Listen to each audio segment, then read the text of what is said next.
Hi, my name is Peter Bailey and I'm part of Group 10. In order of presentation, Peter Bailey, Tori Proctor, Sean Lucking, Kelly Meyer, Anna Morocco, and Shelby McVeigh all have contributed to this presentation. Our presentation is on blind technology up to date. Today there are a lot of new technologies out, and the first one we're going to talk about is the invasive artificial retina. The artificial retina is used for age-related macular degeneration of the retinas pigmentosa, which are the light-fixing cells within the eye. The way it works is you have a mini camera which is inside the actual eyeglass, and it takes the images. It wirelessly sends them to a microprocessor which is actually on the belt of the user, and it converts the data into an electrical signal, which is then transmitted back to a receiver within the eye. The receiver sends these signals through a tiny thin cable to an electrode array, which emits the pulses to the brain. Overall, the artificial retina bypasses the dysfunctional photoreceptor cells and transmits them to the retinal cells that are still functioning. Pulses travel to the optic nerve in the brain, which perceives it as light and dark areas that correspond with the activated electrodes, producing a picture. In 2010, the goal of the Artificial Retina Project was to create a 200 electrode implantable device, which they could have only met through their quarterly goals. As you can see here in this picture, there have been a lot of models, and this is their future. And the first, you see a 16 electrode picture producing a very, very difficult picture to make out. This one is the one that was newly made in 2010, the 200 electrode. This is the 1000 electrode, almost like a 1000 pixel picture, and it will slowly increase the image quality, producing a greater sight for the blind. Today, the Argus 3 is the third model, as I stated before, which is the 200 electrode implantable device. It's given sight to a few lucky individuals, and in the future will give sight to millions more. In 2009, a new camera phone-based wayfinding system was invented that allowed users to locate where they are by using a camera phone that scanned the perimeter and then picked up colored markers. The colored markers let the participants know how far they were and their orientation towards the marker, and then the device audibly directs them to the marker. In this trial, the wayfinding system was tested with this blind participant who traveled from one end to a course to the other. The trial showed the system to be usable, helping visually impaired navigate obstacles, but the efficiency depended on the scanning strategy of the user. Sensory substitution devices are a non-intrusive means of stimulating other senses through the use of other senses, such as stimulating your visual cortex through sound.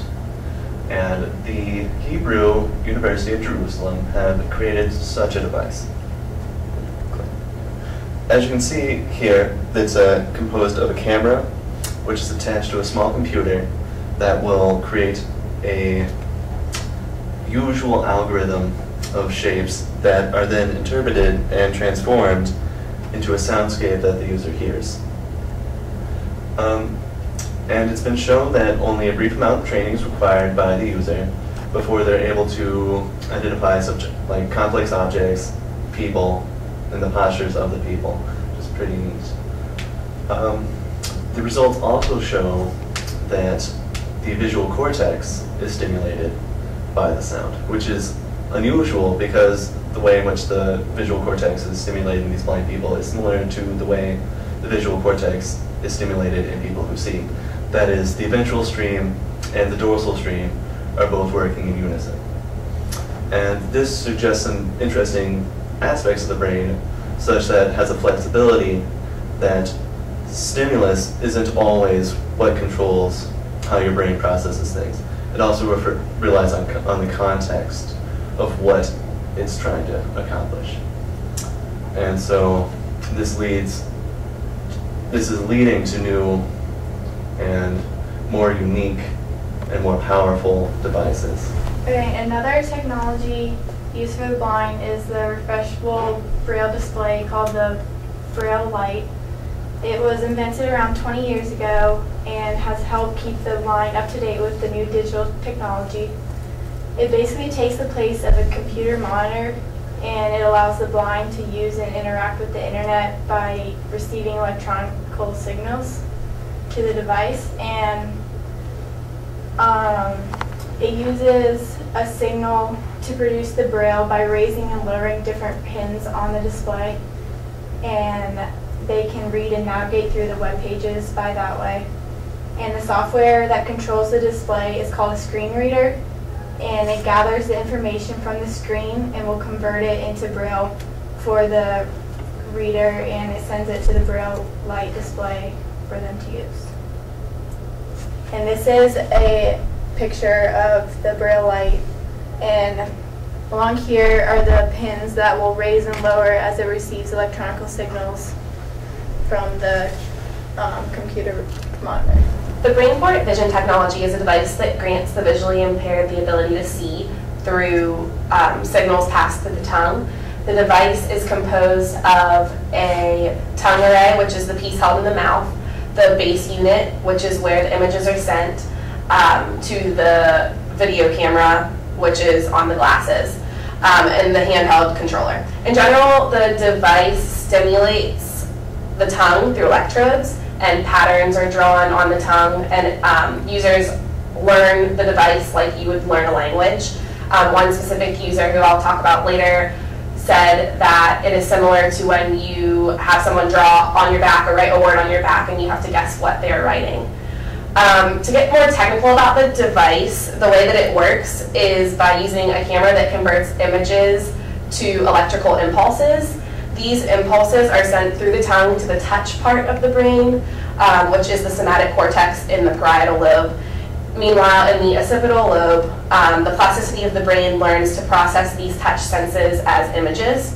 Again, this process is similar to learning a language, and through this type of language, the people who are visually impaired are able to see sizes, shapes, letters of the alphabet, and even people. And then, unfortunately, the device is not up for sale in the US yet, but we have been able to interview several users of the device in the United States, and one in particular, Eric Weinmeier. He has always enjoyed being outdoors, and so as he used his device, he put it to the test and went to find his wife in the woods and was able to locate her. And then the other user, Roger Bem, he was the one who had said that it's similar to someone drawing on your back. He hopes that the technology will eventually advance to the point where you can read people's emotions. So one thing that Georgia Tech is doing to help aid the blind is a bunch of people in the research department made a new app called Braille Touch. And to use the app, people hold their phones with the screens facing away from them, and then they punch a combination of 6 touchscreen buttons to form characters, and then the app speaks the letter out loud after it's been registered, so there's no need to see the screen for the blind person. And in an 11-person trial, however, some Braille typists were able to go faster than they could on a standard QWERTY keyboard. One visually impaired person who was already familiar with Braille typed at a rate of 32 words per minute, and with a 92% accuracy. So it's much more efficient than some of the apps that are out now for the blind to text and read text and things like that.